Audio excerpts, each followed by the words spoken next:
Hello and welcome to a brand new CK3 tips and tricks video. Today we're going to be looking at tribalism versus feudalism. Now, what are these two things? Well, they are the two main government mechanics that you'll be playing with in Crusader Kings 3. Now, first off with tribal, essentially what is it? Well, it is the least kind of developed out of the two options, and if we just go to here, it actually tells us the development in own counties and tribal counties as ignored. Now, what does this mean? Well, development is a mechanic that gives levies, taxes, supply limit for a county, and essentially that completely ignores it. So tax, you'll see here, development is nowhere on there.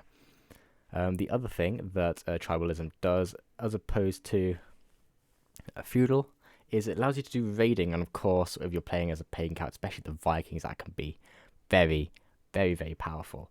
Another thing that it actually does as well is gives you increased casus bellis to use. For example, if I was to try and conquer Schmaland, I have all sorts of casus bellis. For example, I could just go out and straight up conquer duchy.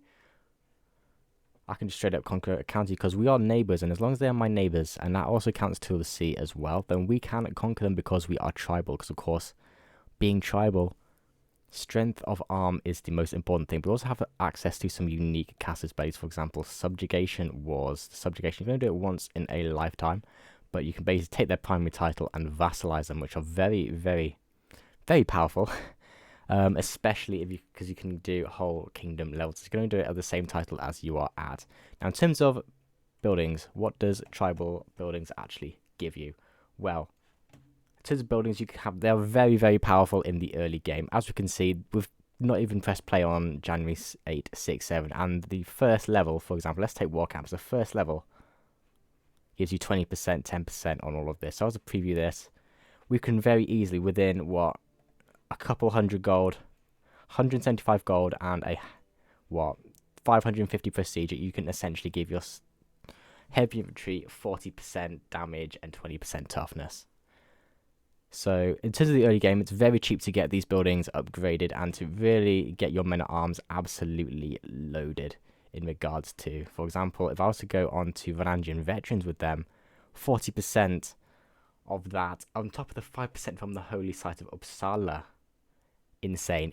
But if we were to stack that even more of the tribal hold, which again isn't that expensive, we've got to get that to level 2, that's an extra 20%. It's very easy in the early game, very cheap as well to do so, especially with the raiding mechanics, to be able to build some really good buildings. But there is some disadvantages which I suppose balance it out. If you go to your culture tab, innovations, tribal, you will see you can research all of these absolutely fine. But as soon as you go to early medieval, blocked for tribal government. So this essentially means that if you are not tribal, if you're not feudal, then you will have no access to all of these. So things like mangonels, things like armored horsemen, you do not have any access to. And this is why, kind of, as the game develops, feudalism becomes more and more powerful. Now, if I was to have a look at adopting feudal ways, this is where you go from tribalism to feudal. Here we go. What do you need to do? You need absolute tribal authority, which of course differs. It's the same principle as realm authority, crown authority in feudal, but differs slightly. Also, you need to have an organized faith. You need to have some prestige, and you need some development, and of course 70% of them. So you need this, and then what that will do is basically reset all of your buildings, make them into kind of basic feudal ones, and then you will be feudal, and you'll no longer be able to raid. You'll lose all load of casus bellis, but the research, you will have access to all of these later researches, which essentially means that by the time you get into, I'll say if you start on the 867 start date, by the time you get into the 1100s, 1150s, that's when probably, no matter how developed you are as a tribal holding, the rest of the feudal realms will probably catch up economically and be able, and researchly, and just be able to completely destroy you in terms of just everything. But, saying that, that's still 300 years away? So, being tribal is very strong. Now, what about feudalism? What is so great about feudalism? Well, first thing first, the buildings, as you can see, you can only get a base kind of 20%, but with only 2 levels of development for your buildings. But as we can see with feudalism, they can go right up. Look at that. And you can see really, if you're going to play a longer game, then being able to be feudal and upgrade your buildings all the way can just give you, 80%. And this is with all of the feudal buildings. Maybe not quite just to 2, but to 8, whatever. but you can really stack some men-at-arms damage, and this is what I said, by the time you get into kind of the high medieval era against some tribalisms, you will struggle. But another mechanic that differs is development.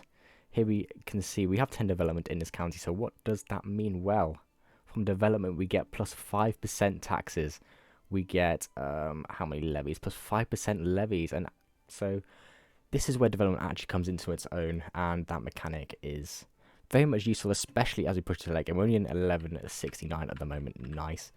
But as you can see, yeah, that works. Now another difference is casus bellis. Now I cannot just go for a duchy. I have to go for either de jure duchy, where you have to research, of course, which is from being tribal and have access to those research, but I can only holy wars or do claims. I can't just do neighboring ruler casus belli, so that's another thing that's a little bit different, of course. And probably one of the main differences is income. You have access to a lot better buildings, but also your men-at-arms are made from gold, while in tribal they are made from prestige, which is why which in my opinion is really unbalanced. I think if you can play as a diplomacy lifestyle perk on a tribal character, just get so much prestige, just make so many men-at-arms, and Bob's your uncle, you are unstoppable. But these are the main differences between tribalism and feudalism. I hope you enjoyed this video and found it informative. If you have, please subscribe to the channel. It does mean the absolute world to me. Thank you very much for watching, and I will see you in the next one.